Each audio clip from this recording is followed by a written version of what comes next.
வணக்கம். போற்றியோம் நமச்சிவாய. நான் உங்கள் பிரேம் கண்ணதாசன் பேராசிரியர் பேசுகிறேன்.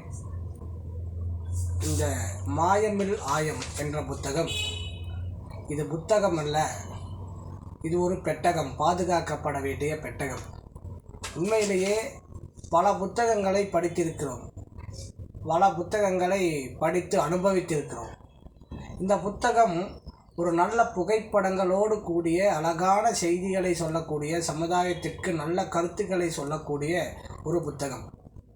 இதை அன்பு தம்பி அர்ஜுன் அவர்களும் ரவி கௌதமன் அவர்களும் தன்னுடைய எண்ண சிந்தனைகளை அழகாக வடிவமைக்க, அந்த எண்ண சிறகுகளுக்கெல்லாம் சிறப்பு ஊட்டும் விதமாக அன்பு தம்பி சு விக்னேஷ் அவர்கள் புகைப்படங்கள் வரைந்த அந்த பக்குவம் மிகவும் அனைவரையும் கவர்ந்திருக்கிறது.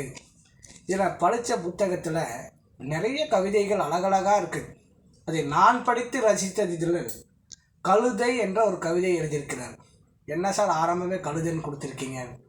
அந்த புத்தகத்தில் புரியாத மூடர்கள் கழுதை கத்தும் என்று முத்திரை எடுக்கிறார்கள். இந்த முத்திரைகளுக்கெல்லாம் அது முகஞ்சொலிப்பதில்லை. மனிதனை விட விலங்குகள் தான் உயர்ந்தது என்ற அழகான கருத்தை, ஒரு கழுதையை என்னதான் கழுதை என்று நாம் மனிதர்களை திட்டினாலும் அதையெல்லாம் கண்டு அது முகம் சுளிப்பதில்லை என்று அழகான ஒரு பொறுமையை இந்த கவிதை வாயிலாக சொல்லுகிறார். அடுத்துக்கள், மகனே நீ வாழ்க என்ற ஒரு கவிதை, ஒரு அப்பா மகனுக்கு சொல்லுவதைப் போல ஒரு கவிதை. இதய துடிப்பின் இசைப்பாடலிலே உந்தன் பெயரும் ஒழித்து கொண்டே இருக்கிறது என்று சொல்லி ஒரு அப்பாவுக்கும் மகனுக்கும் இடையே இருக்கக்கூடிய ஒரு அன்பை, நெருக்கத்தை, பாசத்தை அழகாக படம் பிடித்து காட்டியிருக்கிறார்கள்.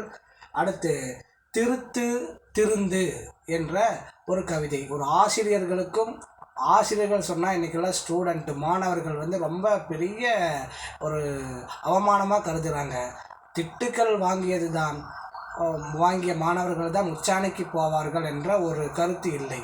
அதை திருத்து திருந்து என்ற அழகான ஒரு ஆசிரியருக்கும் மாணவனுக்கும் இடையே இருக்கக்கூடிய ஒரு உறவு முறையை அழகாக வெளிப்படுத்துகிறது. அடுத்து, இதிலே மிகவும் ரசித்தது கருத்துக்கள் வரவேற்கப்படுகின்றன ஒரு கவிதை. கடைசியாக, தனிமை காலம் என்ற ஒரு கவிதை இருக்கிறது. களத்துடன் போராடுவதை விட காலத்துடன் போராடுவது மிகவும் கொடுமை என்று. ஆகவே இந்த மாதிரி நிறைய புத்தகங்கள், நிறைய கவிதைகள் இந்த புத்தகத்தில் இருக்கிறது.